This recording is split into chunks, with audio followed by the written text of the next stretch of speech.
I'm ready if Mitch is. Okay.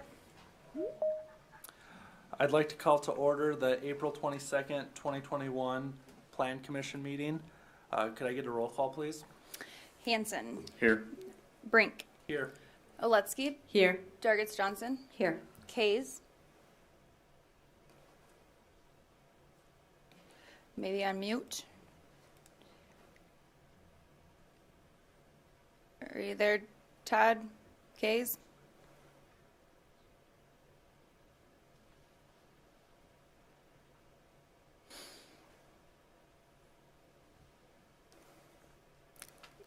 You're muted, buddy. Let's circle back to him. Oh, I'm muted. There. Now we're good. Oh. Wow. Okay. Sorry that I was muted there. So let's start over with the roll call. Hanson. Here. Brink. Here. Oletsky. Present. Dargits Johnson. Here. Kays. Here. Yes. Dolly. Here. And then Culhane, Spire, and Ford are absent. We do have a quorum. Okay. Thank you. Item 3 on the agenda is invitation for public comment, participant submittal. If there's anything on the agenda or anything that's not on the agenda that someone from the public wishes to talk about, there will be time at the end of the meeting, and please just let city staff know that you have a topic you'd like to talk about. Moving on the agenda is item 4, approval of the agenda. Can I get a motion and a second? I'll make that motion to approve. Second. I have a motion and a second. Can I get a vote? Hanson. Yes. Brink. Yes. Oletsky. Yes. Dargits Johnson. Yes. Kays. Yes. Dolly. Yes. Motion carries. Item 5 on the agenda is the approval of the minutes from the April 8th meeting. Can I get a motion and a second?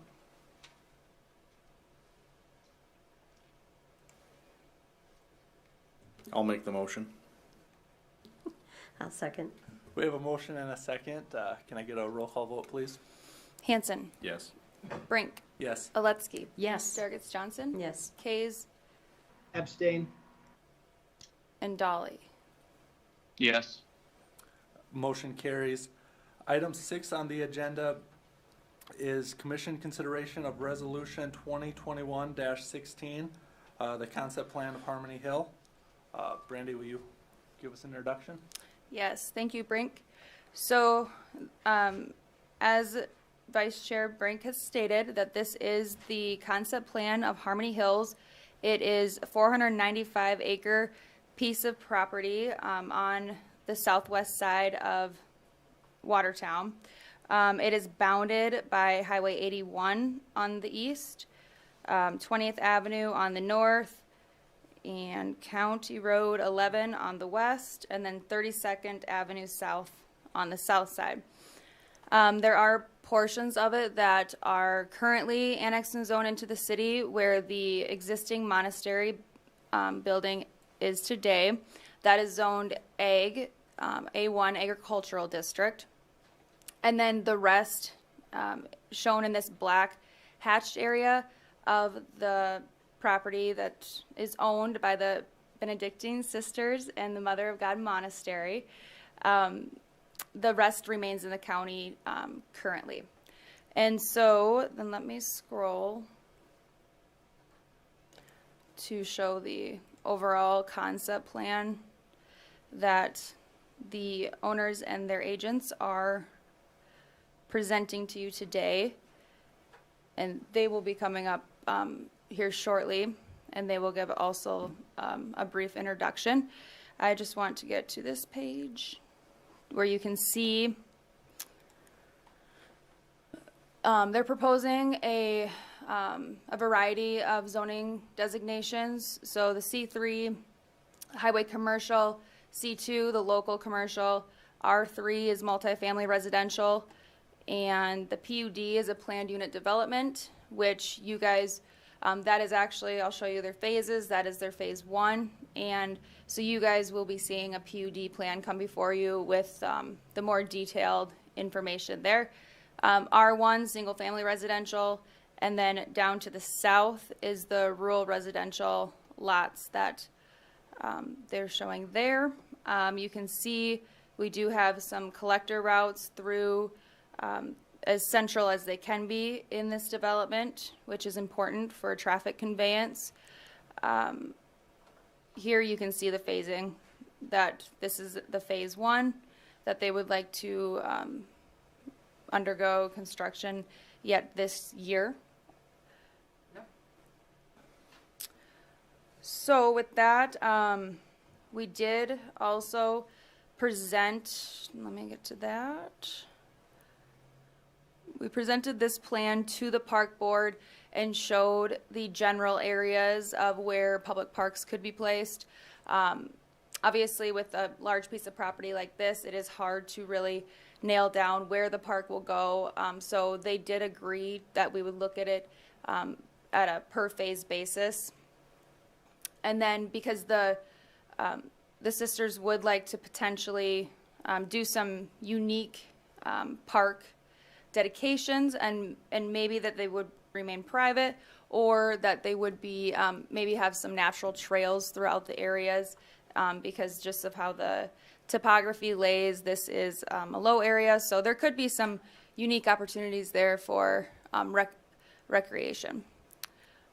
So as far as and then with the concept plan, we also do ask that they show any proposed or state any proposed variances as they work through the preliminary plan phase. On here, and I've noted it on the staff report. Sorry, I'm kind of all over the place on this plan.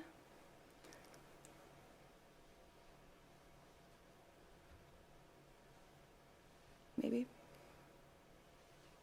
Okay, so if I would zoom in here, you can see that they're proposing replacing and supplementing sidewalks along public streets with trails within the development parcels, proposed parkland and green spaces, and then also reducing pavement widths on some streets where on-street parking is not necessary, and to reduce impervious surface and stormwater runoff.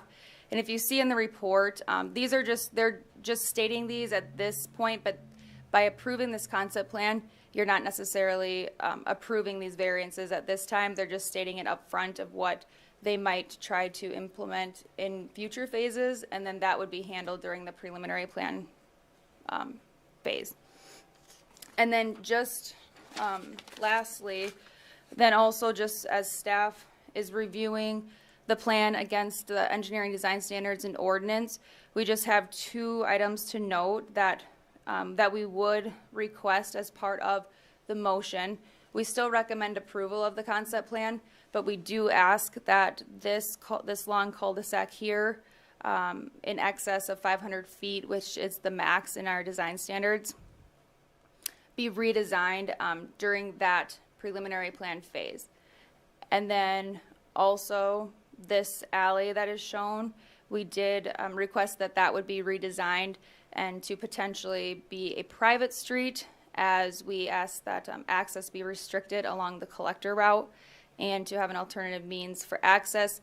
The alley just isn't the best option, and so we would like to see that redesigned at a later date, and just to see how really the property develops, as that could potentially change as they progress. So we didn't want to get with the concept plan, we don't want to get into too much of the technical details and hold up that as long as the general layout is for the most part conforming, we do still recommend approval.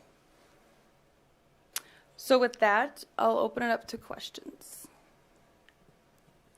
Thank you for that introduction, Brandy.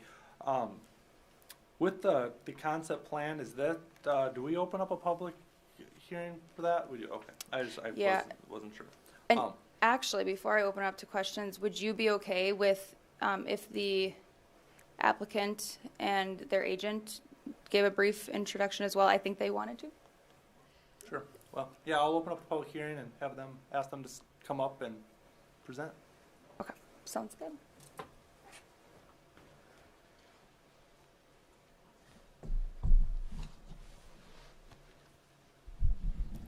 Good evening. I'm Sister Barb Younger of Mother of God Monastery. I'm the communications director for the monastery. Several sisters are with me, including our prioress, Terry Hoffman. For the last 3 years, the Sisters of Mother of God Monastery have been in a planning process to come up with and create a long-lasting legacy for the people of Watertown and the surrounding area. We're used to hard work, so we got to it.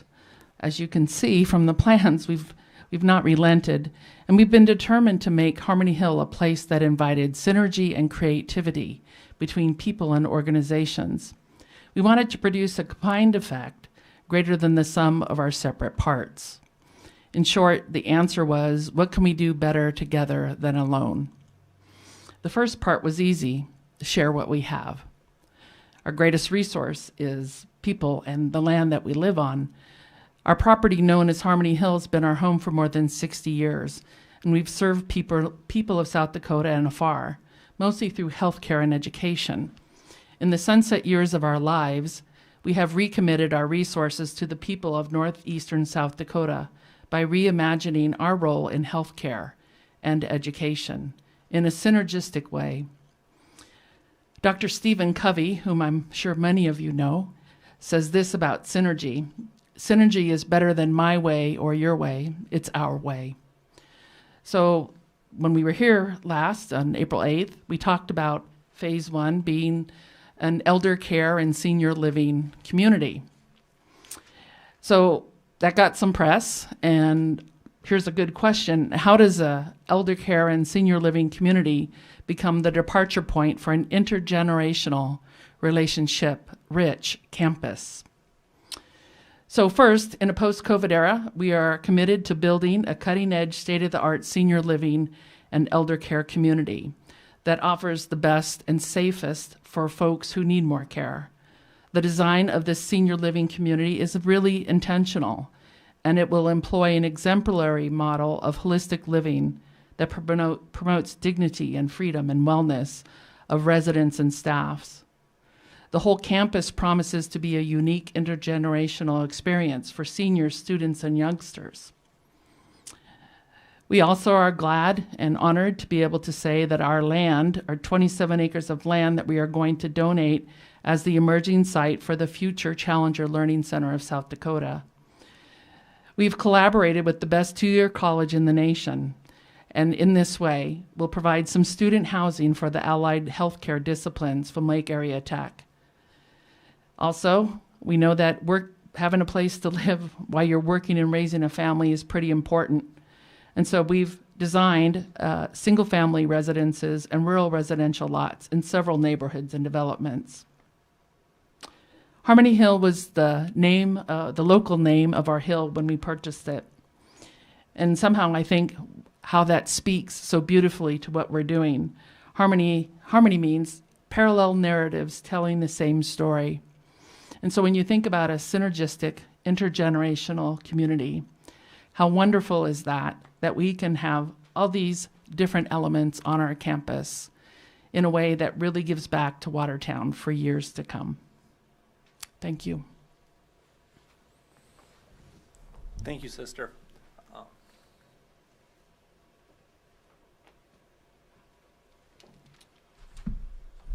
Good evening. It's nice to be here again. I'm Mark Bolke, land planner and landscape architect with Hoffman Planning and Design.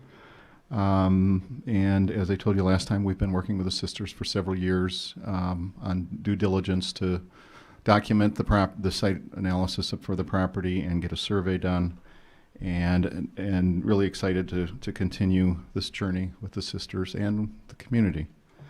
Since our last meeting with you, we've had substantial conversations and more meetings with city staff. It's been, I think we've got the word creative came up several times, and I think we've had some very creative ways of dealing with some of these issues, being that this is a 500-acre property, being creative in how we can proceed with the priority to start this senior living campus on the site without getting hung up on some of the details and some of the future phases. So there's been some really creative conversations to do that.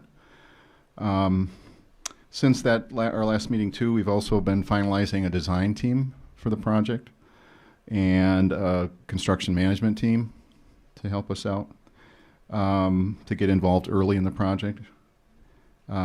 We've also completed a preliminary soils report for the property to understand the soil conditions. So as soon as we can start construction, we'll have all that information. And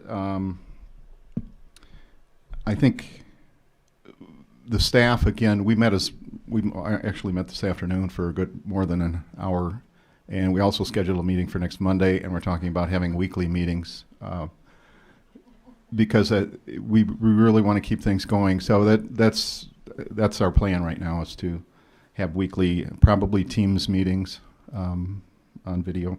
We're getting your office prepared, Mark. I'd love it. I love being here. We'll get you a contract soon. So as I said, we've worked closely with the staff. We've reviewed the latest comments. We had a really good meeting today to creatively talk about how we address those comments at preliminary plan stages and how we can proceed with the key word right now is the phasing. We want to phase the project. 500 acres absolutely needs to be phased. And the first phase is the priority, and there are no, as far as I know, there are no concerns with the first phase.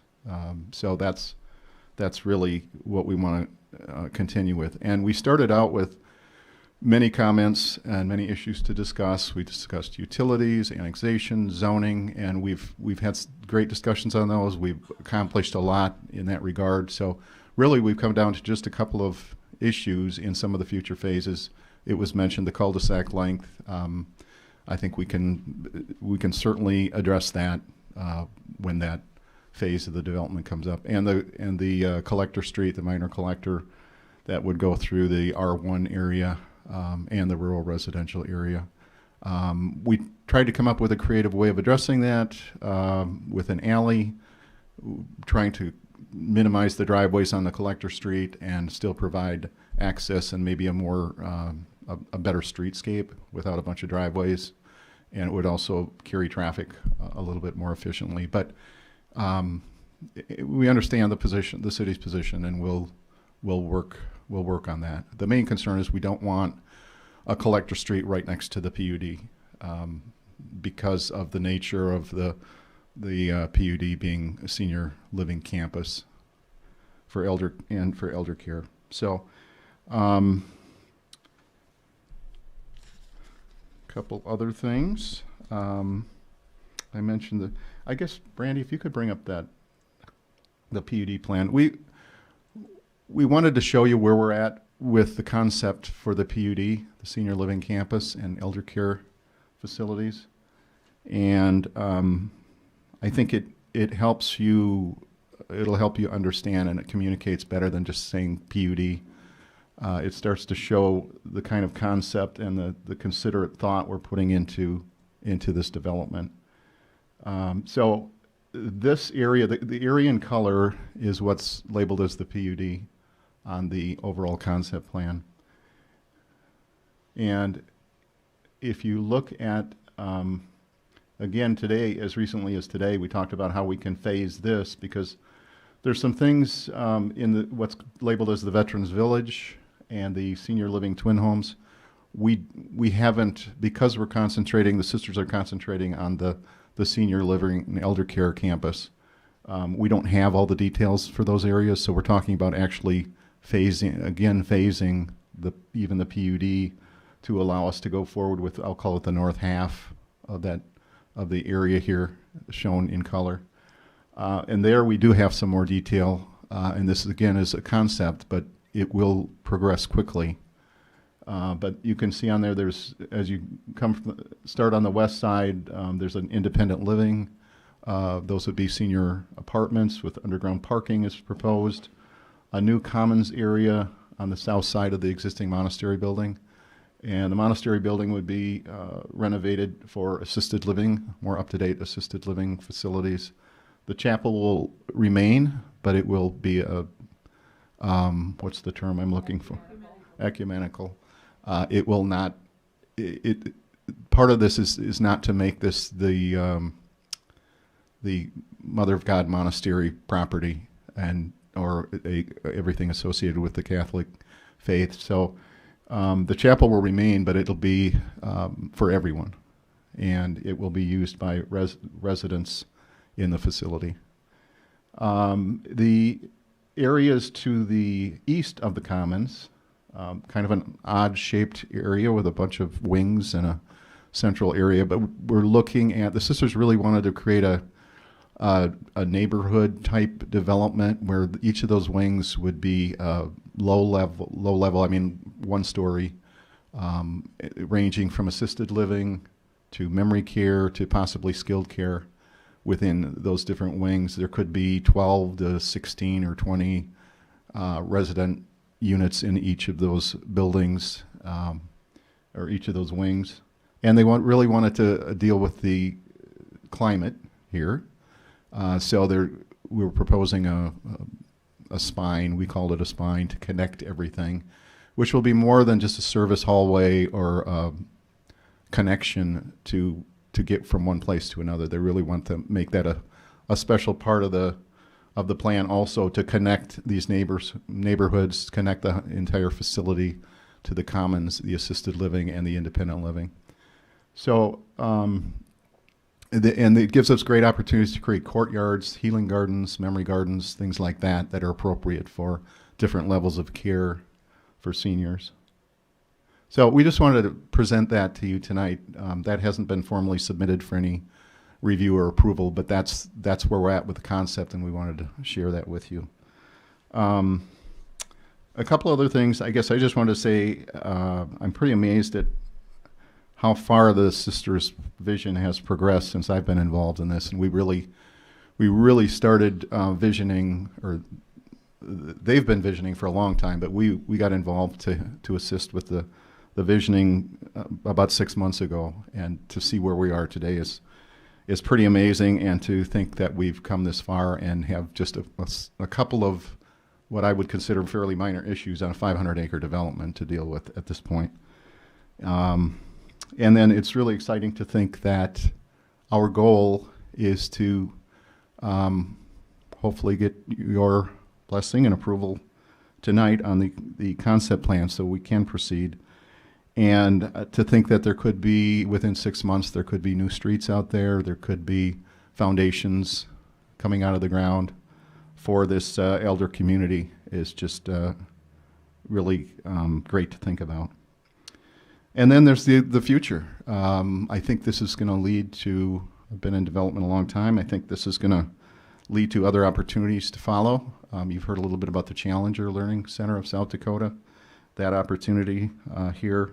The Veterans Village, Veterans Villages are becoming more common, but there certainly aren't enough to serve the needs of our veterans. And the sisters are dedicated to try to provide accommodations for veterans on this site.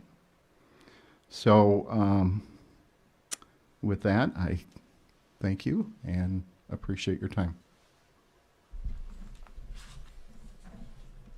Thank you for that.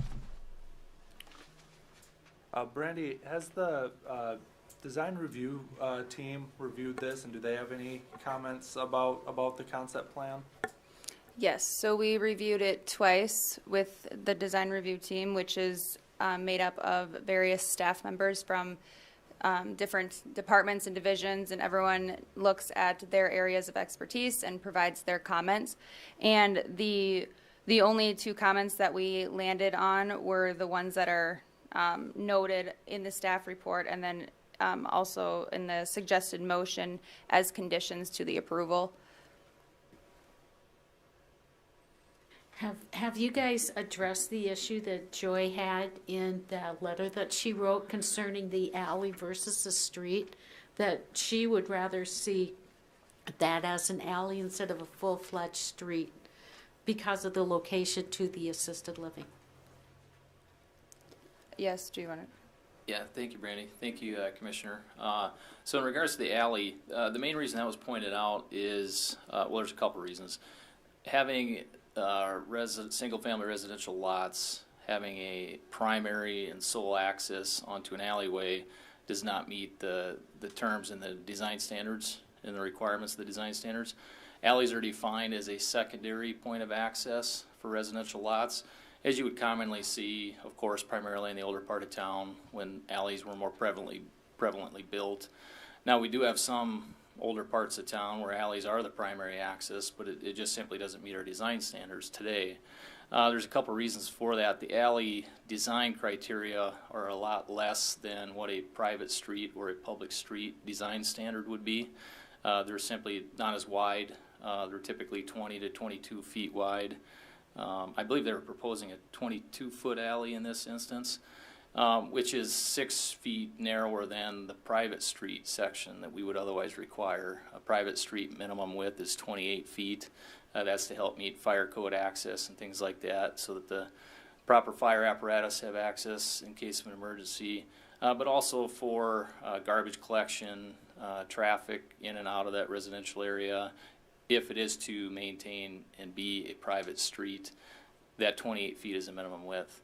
Now, of course, our public street standards are wider yet, where a typical residential street would have a minimum street width of 39 feet and some odd inches with the curb and gutter, back of curb to back of curb street width. And so they get all the more robust when it becomes a public street and the design standards for those. So the concern was simply that it just doesn't meet the design standard to have primary and sole access off of an alley, and that's why it's noted in the case notes as such. That would have to be readdressed either through a redesign or the option of installing a private street that meets the private street design criteria. I don't think they would want to put a public street there and create two frontages. That's not what we would recommend, but there's options there as far as what they could do and potentially reconfigure those lots in some manner. Or really it's kind of, I use the etch and sketch example from time to time. It's a blank slate, and I know they put a lot of work in this design and don't want to necessarily wipe the etch and sketch clean, but I think there's room to front these issues to some degree or concerns. Okay, it's my understanding it's because Harmony Hill, that street is going to be a collector, so everybody on the west side will be able to go off of that road. But you're talking about the people on the east side, that their backyard is going to be up against that road, right? They would actually, I guess I don't know the lot configurations, but I would assume they would still front the collector. The front of the house would still be the front facing the collector, but their sole point of access would be off that back alley. And the reason for that, you bring up a great point, is that we of course want to minimize the amount of access onto that collector street. And that was one way that the design team tried to address that, not allowing those east lots access onto that collector road, which is great because that then meets the criteria to minimize those access points on the collector. Okay, then when I look up at 16th Avenue North off of 81, it goes to the new middle school. That's the main access road too, right? I mean, a main collector that goes through that subdivision? Yes. Okay, because the houses on both sides of the street there all collect access points there. Do a majority of them open up to a side street? Some do. No, I'm not saying 100%, and it's not this many, but I'm just throwing it out there. Yeah, and you'll see that in existing neighborhoods in town, but just going forward, and we'd have design standards adopted. We want to be consistent.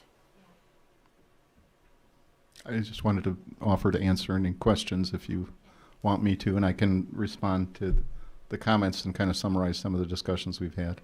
Are you guys happy with it being a private road between the two, the PUD and the R1? I think we're happy that we can proceed with phase one and that we want to have more discussions about it because we actually have some other ideas on how to deal with it. But I don't think it's, because of the condition, I don't think it prevents us from having further discussions and working that out as part of the preliminary plan. We certainly want the opportunity to do that. And it's been great working with staff so far, and I don't see that changing. So that would be our preference.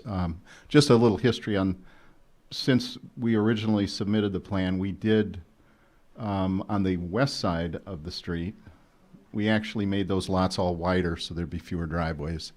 So on the west side of the street, there would only be 6 driveways, the entire length from Challenger Way down to the swale on the south side before you go into the rural residential. So there'd only be 6 driveways on the east or west side, and then on the east side we proposed the alley again only to minimize driveways, so it acted more as a collector street. And there's some other ideas we've come up with that maybe we can address that in a more, again, creative way to satisfy everybody's concerns. I So can hardly wait to see them. That'll be pretty good. it might be a while. Oh, that's okay. You're going to see a lot more of this first. Heath, I have a question for you. How many homes would you like to see driveways on a collector? Because I guess that's my first question. Yeah, that's a great question. I was going to point that out too. Our design standards don't give us a hard, fast, objective number or percentage of or criteria in that way. It's more or less trying to use best design judgment when it comes to traffic control and traffic management and access management criteria. And when you've got a minor collector like this, and I think Mark would agree, when you got this many lots, it wouldn't bode well for it functioning as a collector if they were all dumping out onto that street. We do have examples of that in town, and I think we've all observed where it really doesn't function that great for those residents, at least. With 19th, for example, as that developed and grew over time, we ended up having a lot of residential driveways dumping out onto 19th Street on the east side of town.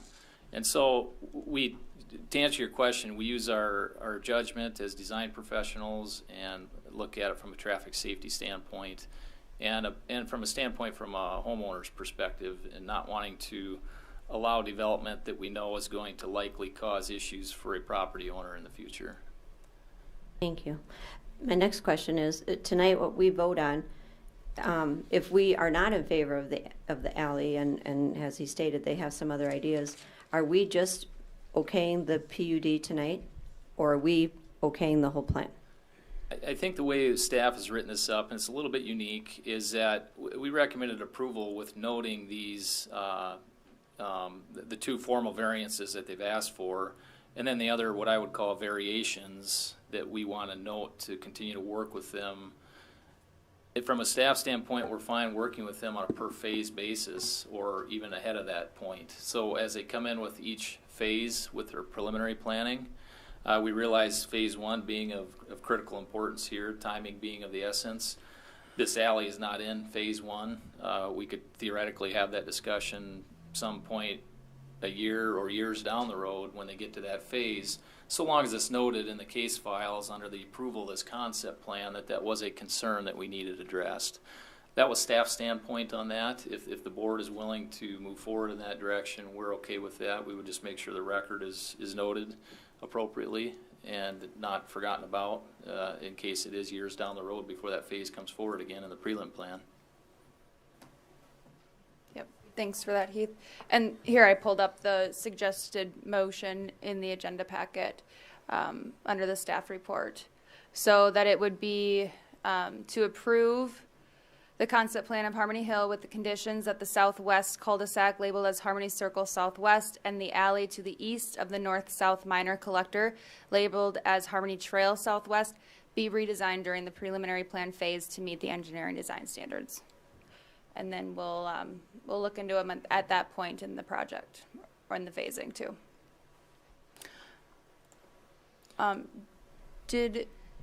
There are some people online. Jeff, did you open the public hearing? Yes, the public hearing is open, so if there's anyone that wishes to speak on behalf of this item, please feel free to do so.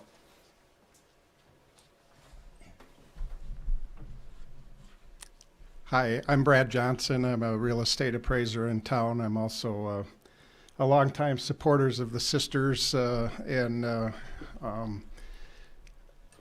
couple of things that I think are important. You know, they've really come forward with a lot of creativity on this development. And from what I understand and everything, the staff has really worked well with them and a lot of creativity in the room. So I think it's important that maybe we take the creativity a little bit farther and take this opportunity to look at, rather than trying to force this project how to fit into the design standards, maybe take a look at, can we change our design standards in the time that we have to maybe meet their project and some other needs in the community. We have cul-de-sacs in this town. Just as an example, Hidden Valley Drive, Pompesca Drive, Marina Bay, Sunset Drive, 6th Street Circle. They're all in excess of 1,000 feet. Hidden Valley is almost 2,000 feet. So we have that type of a thing in our communities. So by limiting it to 500 feet, maybe we're not doing the right thing with our design standards. And so maybe that's something that you guys can take a look at before that next phase comes in. In addition to that, they have a part of their lot that's R2A, which I don't think we have code from the city to really deal with that. But we need to probably think about adding that in, because we have a development like that north of town called Northwoods. And that development just recently had a sale in there for $1.1 million. First one we've ever had. So there's a demand for that type of development, and we as a city probably need to think about how we can modify our ordinances to be more creative in what we do. When we come to talking about alleys, I just, punched in a search on the internet about how communities deal with alleys, and this one came up from Avondale. It's in Arizona, but they talk two things they say in their design standards. Alley-loaded designs are desirable to eliminate the impact of the garage door and driveway apron in the streetscape and eliminate access conflicts on streets with higher traffic. And it also says alleys are also encouraged to allow homes to front onto parks or open space without a road separating them from their homes. So, our design standards are ours, but they're not necessarily the only ones. So maybe we can take the time we have to see if we can modify things, and because our community is changing, and I think we need to keep pace with that. But I'm excited about the assisted living part of this because my folks are in their 80s. I see a huge need for that. I hope they move quickly on it, and thanks for all you guys do. I just wanted to clarify too that Mr. Johnson said about he cited R2A, and I just wanted to clarify that he was meaning rural residential. Right. Yeah, and that is something that I believe is in our goals of a district that we do want to create, so that there are set standards for that. Good evening, Commissioners. I'm Sister Terry Hoffman from the monastery, and I have the letter from Joy Nelson, which she wanted read into the record. So, to the Planning Commission members regarding Harmony Hill Concept Plan, I will regretfully be out of town and cannot attend the Planning Commission meeting on the 22nd. But chose this avenue in my absence to voice a recommendation and opinion. The sisters have made many changes to the plan to accommodate city standards and staff recommendations, and have willingly done so. But there are two things that seriously compromise the integrity of this incredible development, which is such an asset to our community. The minor collector road, which is Harmony Hill Trail, seriously affects the adjoining properties. The sisters have agreed to the minor collector and additionally have reduced the number of accesses on west side of this collector.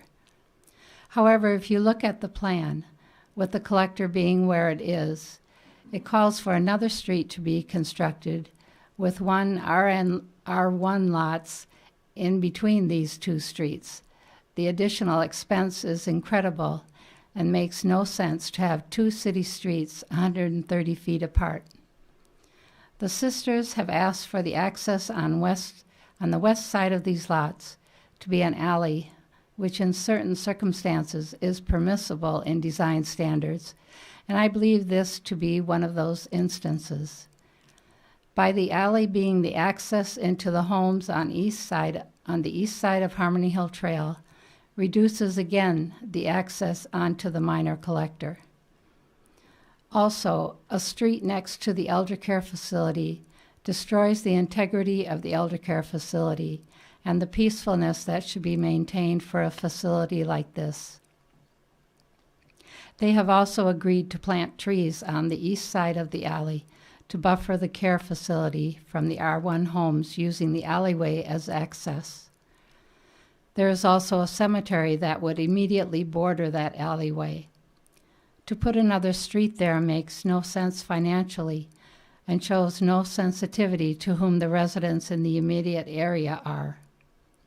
This is a monumental development for the city of Watertown, and in view of all the sisters have changed to meet staff recommendations, I am asking you to consider making these concessions. There are other senior developments around the state that have similar plans as we are proposing, and I think Watertown could be among those ranks. Thank you in advance. Sincerely, Joy Nelson. Quote unquote. Thank you.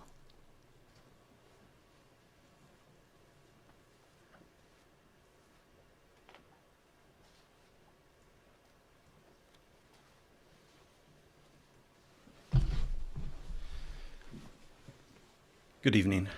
My name is Michael Klott, and I'm spent my career 30 plus years in the Twin Cities, and semi-retired at the end of 2019 back to this area. I live in South Shore. I grew up here, and I have had the privilege of volunteering for over a year now with the sisters in their goals of leaving a legacy in this community, and it's been a real privilege and honor to do that. Folks here have spoken eloquently and specifically to you about the designs and goals and objectives, and I'm not going to repeat those things. I don't think that's necessary. A couple of things I would like to highlight is when you think about Watertown and where it's going in the future, this property, 500 acres, is transformative, and we've spoken a lot about making it a place of destination and an experience. And that's what we're really striving to do, whether it's memory care, assisted living, or having something like the Challenger Center. When you think about veteran housing, of which in this region, 10% of residents in pretty much this 5-county region around Watertown are veterans. And so there's a significant need about that. Think about veterans being able to volunteer at a Challenger Center, and think about all of that has a major impact here. There's a lot of opportunity in proving this plan for the sisters and their advisors and consultants to keep talking about that legacy and other development on this property. And I just think it's an extraordinary opportunity and testimony that the sisters are leaving for this region. They've given a life of ministry and service, and they don't seek it for any recognition. It's just their calling. We each also get one life, and that life is to allow us to inspire hope. And for me personally, and working with the sisters, their goal and their legacy is to continue seeing for decades and beyond what this community where they have served can now serve and touch others' lives. For with that, this community can continue to inspire hope in every life they touch. I ask for your support for this work, and we want to keep going and move fast now as we serve the sisters and their needs and serve the community. So I thank you.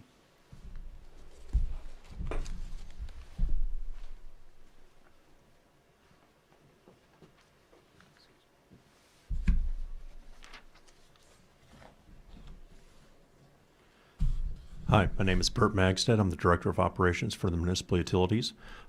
First of all, I think this is a great project. It's nice to see something going up on Harmony Hill. With that being said, I've been here since 1995, took a small sabbatical, but I've been here since 1995.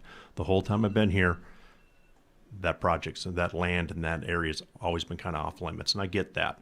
So a lot of the facilities that we have built has never have a thought ever putting that in there. Now that it's coming up, we have some challenges. Gas and electricity, not a problem. Water is an issue. We're going to probably have to put some 12-inch mains around here, which is fine. We're willing to do that. We can probably get some flows for fire protection. I know Chip has some issues, some concerns with that, which I understand. We're not going to have a lot of pressure for the time being. It's going to take quite a few years before we can get some good pressure up there. There's already some pressure problems, and it's primarily because of the total elevation of that site. That sits up on a pretty big hill. When you start to go up the hill, you lose a pound every 2 feet of elevation. We're going to have about 32 to 35 pounds up there. We like to drop it to about 20 for a fire, and we can flow about 1,400 pounds per gallon, or 1,400 gallons per minute, I meant to say. So that's adequate for fire protection, but the mains have to be fairly large. And that probably leads to the biggest concern that we have. We just want to make sure that people look at it. The length of that cul-de-sac, 1,750 feet, give or take. By the time the water flows up the hill in that big main, the volume is not very fast. There's not a lot of use up there. By the time it gets up there and gets into that cul-de-sac, there's only 12 customers or 12 lots at 1,700 feet. The water tends to be a little stagnant then, and it's more of a health issue than anything. So what we want to do is make sure we can somehow loop that. What we've suggested is there a way to reconfigure that road to tie that back into where a lot of those lots are to the north? Something like that to get rid of that cul-de-sac so we can tie a main in. I know that would also alleviate some concerns for garbage collection, snow removal, fire response, ambulance response, things like that. 1,700 foot on that far of a dead-end main is a concern of ours, and I just want to make sure that you're aware of it. I know this has nothing to do with that right now, but I know it's been the resolution that it just wants to be looked at, and I just want you to know what the utility standpoint is on that too. We agree that needs to be looked at when that time comes. That's some good questions. What do the sisters use now? Do they have a well, or are they on rural water? No, they have our water. Mm-hmm. Oh, okay. They Well, have that's two good. 6-inch lines that come up. Now, if I believe in, and I hope I'm not misquoting on this, but I think they have a pump in there to get pressure up to the top. Yeah. And that's one of the problems, because you only got about 32 pounds at the ground. You go up 3 stories, you have nothing. So when it comes to fire protection, they just need to be aware of that so they can design their system accordingly. And I think they've already done that with their existing properties, and we've talked to them already about that. But we're trying to get as much volume up there as we can, but it's not only volume, it's pressure. If you don't have pressure, it doesn't do you any good. You got to have something to pull from with the pressure, and that's going to take some time to get. Yeah, Mr. Chairman, if I could chime on to Bert's comments. Thank you, Bert. That was a good summary of what I was going to lead into with the cul-de-sac length, and try to explain, just for context, why communities will commonly put a maximum length on their cul-de-sacs. Sometimes that number's arbitrary depending on the community you're at. But most of the time there's some thought put into it, and it's not just to do with the street length, but also the utilities underneath that road. Typically, water mains that run underneath our streets in a cul-de-sac configuration, they'll run down that cul-de-sac and then they stop and they dead end.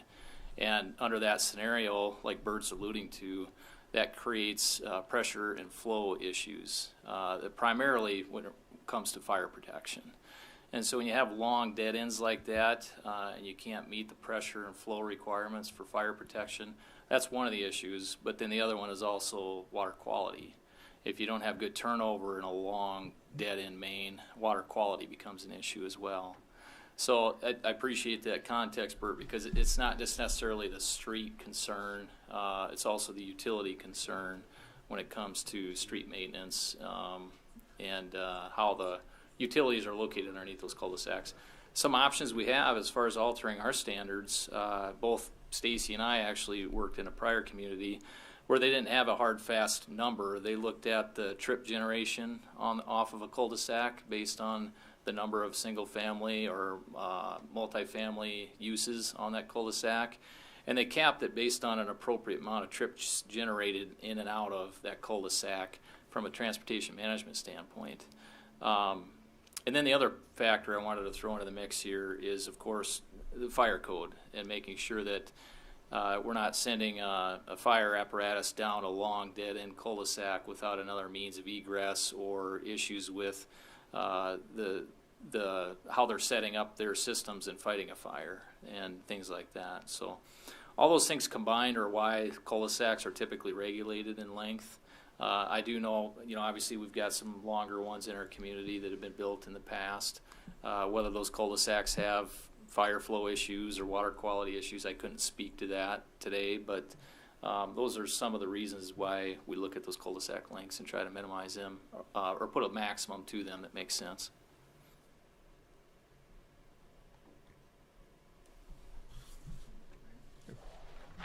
Chair. I was scribbling on my map, and I did exactly what Bert was talking about. I connected that cul-de-sac too for the same reasons, and I wrote on there, for the emergency vehicles. I'd like to see that just get pushed back into the R1 back there. The other thing, I have no problem getting this PUD through. That's why I asked about the alley. I kind of did some rough drawing and some ideas and I just would love to share those with you. Not that they're going to work, but the other thing, if we're dealing with older people, my concern with the curvy roads, which also makes it tougher to park alongside those curvy roads because now your cars are, if you're not a good driver like me, you're halfway out in the street on a curb, and now you've got elderly people that are using those streets. So I would like to see them straightened, and I know that sounds weird, but and I to some degree I'm sure you're going to have hills to contend with and maybe lowlands or whatever, but so give that some thought. You said we're all better together, and I agree with that. So that's my input is to straighten them out, and I'll give you my copy here, and you can throw it in the garbage later. But I love the idea of the curvy roads, but my thinking is the older you get, the less handy you are at maneuvering those curves, no matter how slight they are. And again, if there's any traffic parked on the road, it just, I'm just, playing devil's advocate. So maybe, if the terrain provides for it to be straighter, maybe we just do straight snow removal and everything is just easier on a straight than it is for your snow plow to try to, work all that. So those are my suggestions. And again, I've got an idea on how to get rid of the alley in the back there. May or may not work, and some of you will be familiar with like where Father Jerry lives. Maybe you've all been out there. Okay, so his driveway, how they have that shared, and they have an area to back up. So my little chicken scratching on the next one it creates that. You may end up losing one of your lots, but it creates a backup area. So there it puts two driveways together, but yet you still have your house that can be seated and can have views of both, because you're going to have beautiful views each way. But it gives a shared driveway. Those two occupants share that. So there's no really, they both have to clear their snow. So it's kind of a shared, and that'd be something. Right, well, there's my drawing, but it kind of makes a T in there, but. Does it Y? Is it No, I made it into a cross for you. But That's anyway, appropriate. just ideas. So again, he said that the backing out on 19th Street is terrible, and obviously we want it to be busy. So you can keep them because that's you can do with what you want. But those are straightening the roads would be another just a suggestion. Do you want me to share that on the projector overhead? Yeah, we better check over the rest of the notes on here.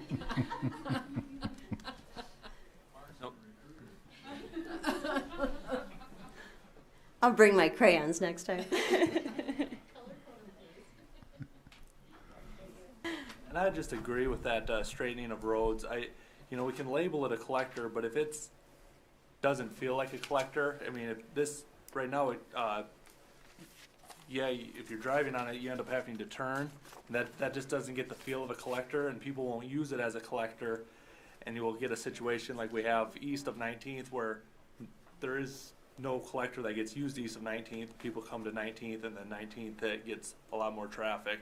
So I would also like to see the collector route at least get straightened out. I mean, the rest of the interior roads I have less concern with, but the collector routes, I would like to see those straighter if possible. Just to reflect what Rhonda was getting at, I believe. So something similar, you know, if it was just one lot deep, or if you did two, something like that. Yeah, I think on their street though, so it would be off of Second there, and then you'd have the two homes. So and then it would stop there at that lot line because you'd have a place to reverse your car and then pull out straight instead of trying to back out into heavy traffic. At least you're forward, you know, facing. So it's just and like I said, with doing that, I think you would maybe only lose one lot, and all the lots just get a little bit bigger, which is a win-win for, you know, your owner too. So. Like myself and our neighbor to the north, it's side-by-side driveways. They're both normal width, but it's really nice that you can just, we live on a very quiet street, so. If you see too with the PUD, I mean, they can do a lot of unique redesigns with it where it looks like there's still some space where maybe they could, you know, end up looping private streets. But the private street access is just or aspect of it is what we recommended from what this design was. And really that's because the alley would be dedicated to the public, and then alleys aren't always priority for snow removal either, and if that's somebody's primary access to their lot, that's an issue. And then also just expensive for the city to maintain as well. So the private street would be privately owned, and they would have most likely a homeowners association and would be responsible for it that way. Right, and the sisters don't have to pay for that alley then. It's just a moot point, it's gone. And we just put your street in, and as it develops, you know, it's taking care of itself because your two homeowners put their driveway in. Yeah, and we'll definitely entertain and the new designs when we get to that phase. And I think everyone's open to that. We would, you're looking at some of the ideas we've already been looking at, and we want to talk further about those, but we didn't want to get distracted with that to continue where we are. That's what I said. I'm not reinventing the wheel. That's what I see, and like I said, we want to definitely get you moving forward on whatever concept you have on the PUD. I don't care if you put circular roads in there. I think that's kind of its own little unique little spot. So, but as you spread out, then I just think that, you know, maybe just changing that, like. And just to clarify too, really quick, Mark, is that this is just for the approval of the concept plan. The PUD is going to come at a later date for that approval. So today you're only approving the concept plan. If I might, could I address some of the questions about the utilities too? So the water and sewer, we've had discussions with the utilities, and we're very aware of the issues. There is existing booster pumps out there now. I can assure you that safety will be the utmost concern. Fire access, fire protection. So we're not going to build something that can't provide at least code level safety and fire protection, and probably will exceed that at some point. We understand that there's going to be probably some new mains put in. The existing water and sanitary sewer will use those as long as it's feasible, even if we need more booster pumps. But then the plan is, as the new streets go in, new infrastructure will go in, and those existing utilities, which kind of cut right through some of the property anyway, would be removed. And we would have new water lines and sewer lines. So that, we're in total agreement on that. We're just not to that phase yet. As far as the sanitary sewer, we're also aware that if there needs to be a lift station at some point down the road, I mean, that may have to happen as you get to some of the other phases that are in lower areas. The top of the hill, everything will run downhill, so I think we're good there. And then a couple of comments on the streets. One of the things that's deceptive on this plan, being that it's 500 acres, many of the plans you look at may be 5 or 10 or 20 acres. The curves on these streets are not as dramatic as you might think because you're looking at 500 acres at one time. So, and we're trying to be really responsive to the existing physical conditions on the property. To make those streets, not only do we look at the curves, but we need to look at the grades on the streets, and sometimes it's fairly steep out there. We need those curves to get the streets flat enough to meet good practice for the grades on the streets. So that's another reason. We're also trying to respect the existing creek and some of the other environmental features on the site. So I think it's a little deceptive. I mean, the radii, I think, in most of them far exceed your standard requirements for street curbs on collectors and residential streets. So just a comment on that. The other thing is on the collector street, we're going to work, again, we'll work with staff to come up with a good solution. I think, again, some of your ideas you just brought up are included in those ideas, and I certainly think we can work through those. Right. Thank you.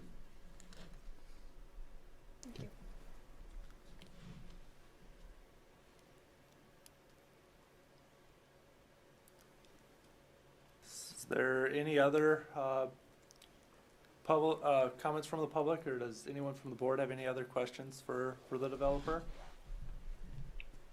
I'm going to have a comment. Go ahead. First is the road that comes out right below Harmony Hill. I think that might be a safety issue especially during harvest time with semis coming down the hill or people trying to pull out onto 81. Okay. This, the Challenger Way. What's that? Which street were you referencing? The one that comes out right by the radio station, right below Okay. Yep, the Challenger hill Way. onto 81. And they will have to get access approval through the DOT. Sure. The other concern I have is there is 2 larger farms within a half mile to a mile from some of that development. What kind of stipulation will you guys put into the paperwork to deal with the smell from the farms? Can I answer that? Mr. Chair, could you ask the caller for his name, just for the record, please? Would you state your name for the record, please? It's Nathan Mack. Thank you. So as someone who lives on the hill and works on the hill, there's not been a smell emitted from any of the farming around us or the ethanol plant or the fertilizer plant that has any adverse effect on our life there. So there are times when we smell manure, but it doesn't last long. It's part of living in a rural town. So I don't know if there's something else you have in mind or something else that we're not aware of that we should be aware of. I was just concerned where, like right now, people go and build right beside a racetrack, they go and complain about the noise. Well, if right now with the county rules, where if you build a house out in the country and you're within so many feet of a CAFO, you have to sign a waiver saying that you're okay, that you can't do anything to those farms because of the smell. Where I was just concerned that over time, then all of a sudden, when they start cleaning the barns out or the dairy starts pumping their lagoon, all of a sudden it's going to be a big issue because, oh, we have this south wind and we have this smell for a couple days.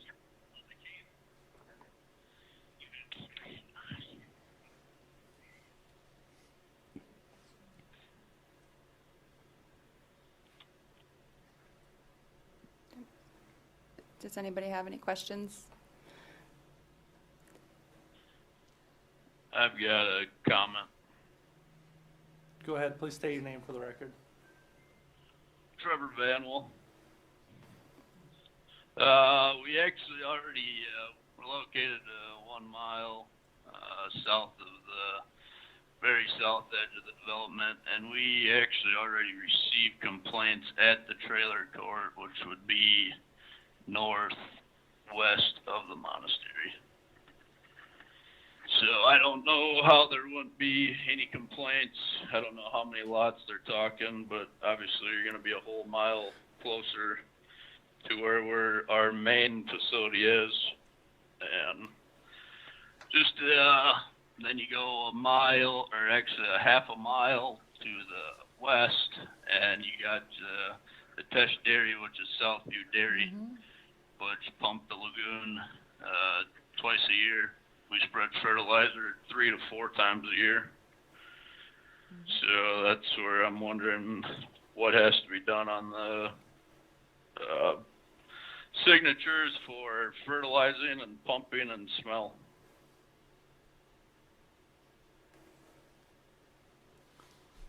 Todd, would you, Mr. Chair? Yeah, I was just gonna call on you, Todd. Go ahead. I understand the individual's concerns about, conducting their CAFO operations in the county.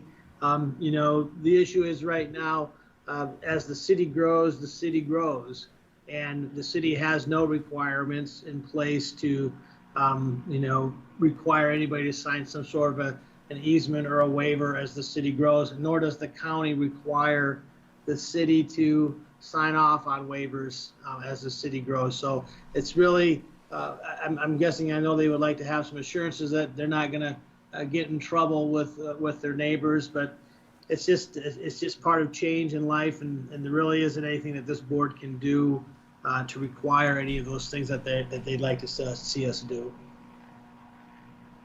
Nor would the county, nor would the county regulations require it either.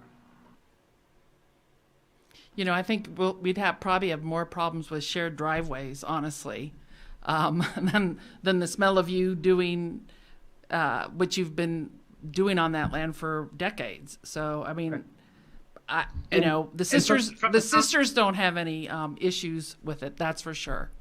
From a county's perspective, that as long as the individuals are doing their work in accordance with the CAFO permit that's been issued by the county, whether or not somebody in the city of Watertown is making a complaint that it smells a couple times out of the year, I believe the county is a long-ranging history that you're operating in accordance with your permit, and the county's not going to say anything about it.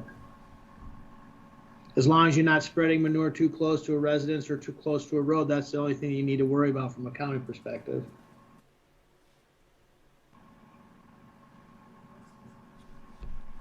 One last question I had is they said they did the soil testing. I was wondering if that was just in the phase 1 area or throughout the whole development. And if so, if they found any asbestos fibers. I can try to answer that question. We did get the preliminary report. To be honest with you, I've been busy on other issues on the development, so I haven't reviewed the report yet. What we had done was there's been 47 soil borings done, ranging from 10 to 20 feet deep. It all is in phase 1 because that's the area we need to figure out the structural capabilities of the soils and what the topsoil conditions are and so forth. So that's what we've done to date. Again, I don't think we've reviewed the report enough to comment on anything else on it. I don't think if there were any major issues, I think the geotechnical engineer would have told us that immediately, but he just submitted the report to us and asked us to review it to date. So we'll have more information on that as needed soon. Does the caller have soil problems like that on their property?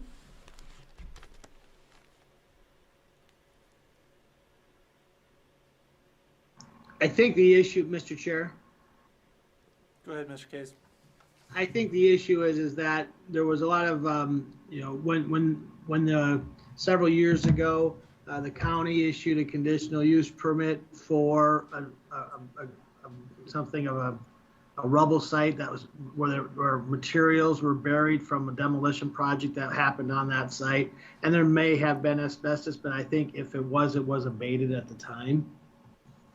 That was my recollection. That was even a. Right. Yeah. Yep. The sisters have a report from that. I think you're talking about the state property. There was some of the old high school rubble was buried there, but I think there was a report done that clears it of any contaminated asbestos or contaminated soils. That was my recollection when I was the zoning officer at the time. So. Yeah, if you didn't hear that, Sister Barb said that it was all abated at the time it was deconstructed or demolished.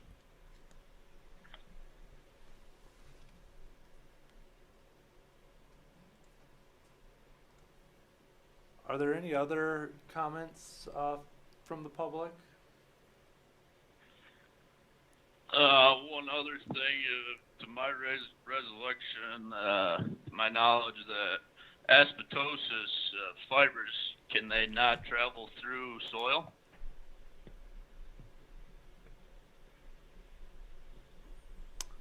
I do not know the answer to that. Yeah, Mr. Chairman, Heath Von I here, Public Works Director, City Engineer. I would speak briefly to that. It sounds like if there's been mitigation performed as far as any presence of asbestos, the state does track that accordingly. If there are tests performed to identify asbestos-containing materials on a site, the state's DENR have specific standards that have to be met in order to mitigate that presence of asbestos. So I guess what I'm saying is I believe that there are the safeguards and protocol in place that were, if any, were found through the soil reports or through the construction of any new buildings on this site. The design professionals would account for that accordingly in compliance with the state regulations.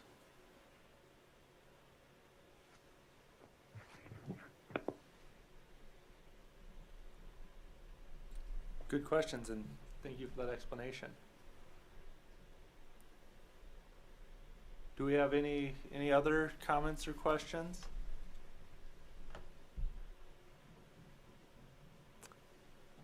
Hearing none, I'll close the public hearing and ask for a motion and a second from the board for further discussion. Mr. Chair, Go ahead, Mr. Case. I'd like to make a motion as prescribed in the staff report to approve. I would like to second that motion. All right, so we have a motion and a second. The motion is the suggested motion that was in the staff report. Is there any further discussion?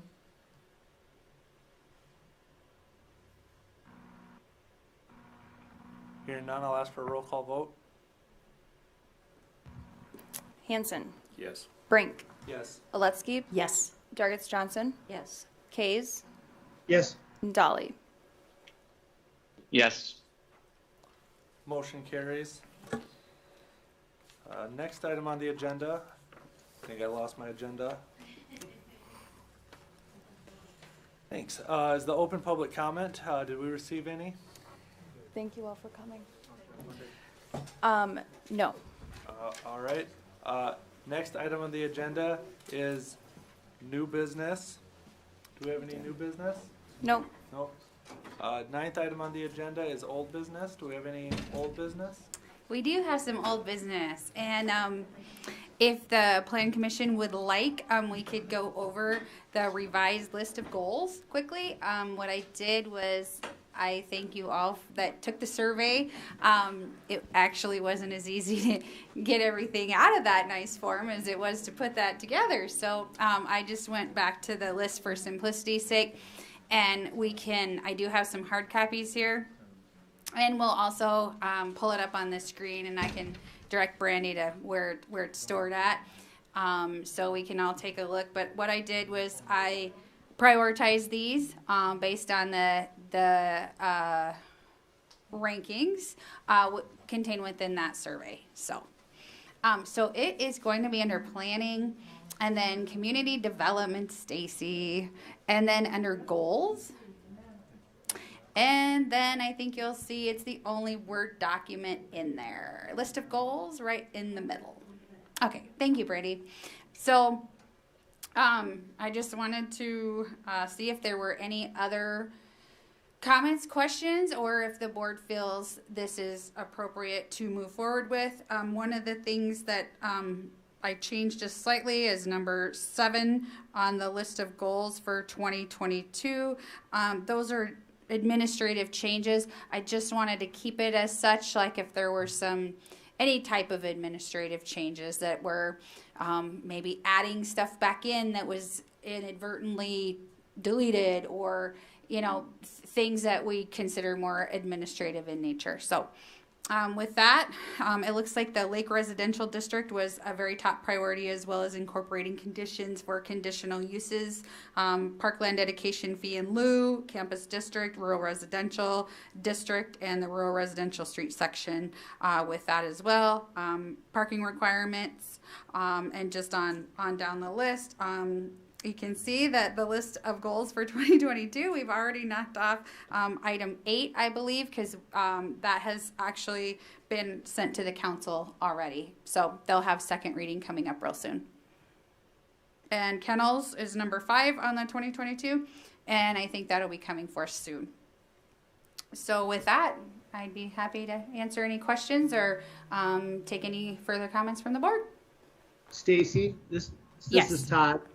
Yes. I want to thank you for doing this. I think it was something that I was kind of suggested when it came out and made you do some work. And I want to thank the rest of the Planning Commission, for their participation. I think it helps you as staff, and it helps us as the Planning Commission to kind of focus our efforts on what it is that we think is important and how we want to, drive our planning activities. So I want to thank you for all your work on this. And I do think, and Matt will probably chime in because him and I have been working on the side on this statewide, but number 7 under marijuana will probably become number 1 very shortly. So. Well, you're very welcome, and I just really appreciate working with the Plan Commission as well. I know we have an ambitious list of goals here, but we'll just try to address those as we can as staff, and we'll utilize those folks that had signed up for committee. So if you haven't signed up for a committee or have a particular interest, then I'll get that list together and just email that out to everyone. Thank you. Yeah, no, it's a good list, and you're got welcome. a lot of work to do. Yes, we do. Yeah, and it's already like May, Yeah. so we better. Yeah. Do we have any other old business? None that I know of. Any reason to go into executive session? Nope. All right, then I will adjourn this meeting. Thank you. Thank And you. yeah, thanks to Stacey.